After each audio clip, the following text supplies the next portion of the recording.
EIB invests in nature in multiple ways. We offer a broad range of financial instruments, technical assistance and expertise to support our clients' projects.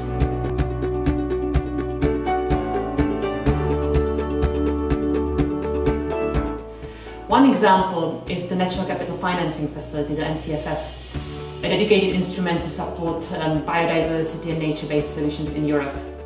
With this instrument, we bring nature to European cities, greening streets and squares and cooling them down in summer. We also finance rewilding projects across Europe, contributing to the comeback of some iconic species such as the European bison. And finally, one of my favorite ones, just behind the border from Luxembourg in Belgium, we are financing a project that uses nature-based filters and supports the return of freshwater pearl mussels.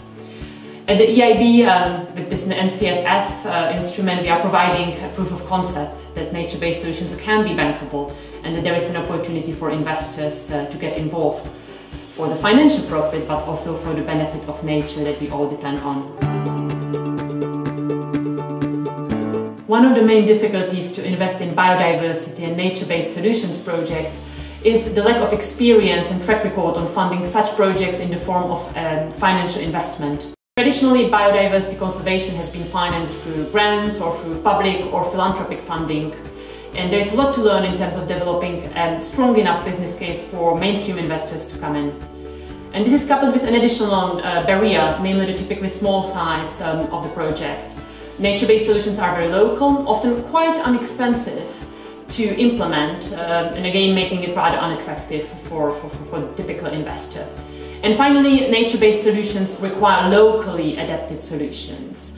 And because of the need for a tailor-made approach and the fact that the expertise is not always there, it's very often very difficult to get them off the ground. So, in conclusion, there is no one-size-fits-all approach which makes nature-based solutions rather difficult to scale up and make them attractive for mainstream investors.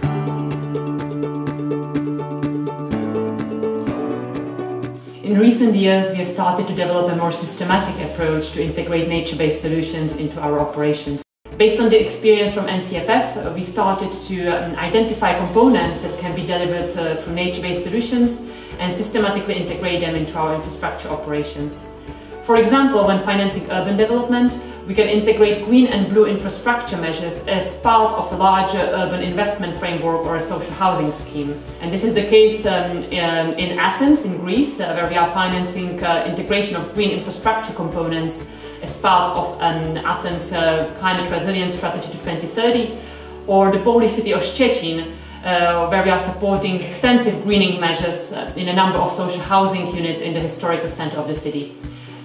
And another element that helps us overcome barriers is offering technical assistance, which is often a crucial element in getting nature-based solutions off the ground. At the EIB, we require that all projects comply with the biodiversity requirements spelled out in our environmental and social standards. A key condition is to achieve no net loss of biodiversity and ecosystems and net positive impact in areas of high biodiversity value. And to enhance our project screening process and to make sure that risks and impacts are properly integrated, we have developed a biodiversity risk assessment tool.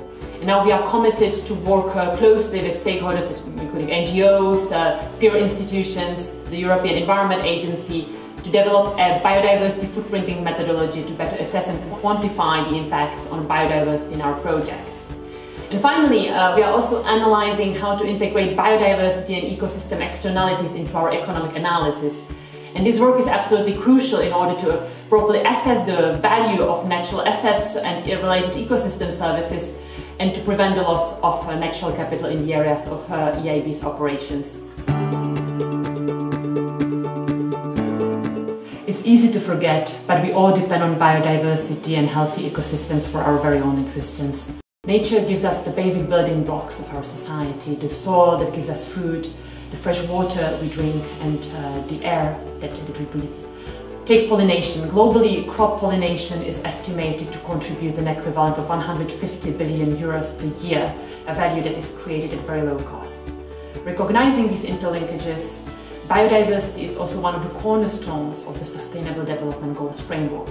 And it goes beyond the scope of SDG 14 and 15, addressing life below water and life on land respectively. In fact, biodiversity and healthy ecosystems are immediately relevant for ending poverty, for ensuring decent work and economic growth. And the current pandemic also shows important interlinkages with human health and well-being.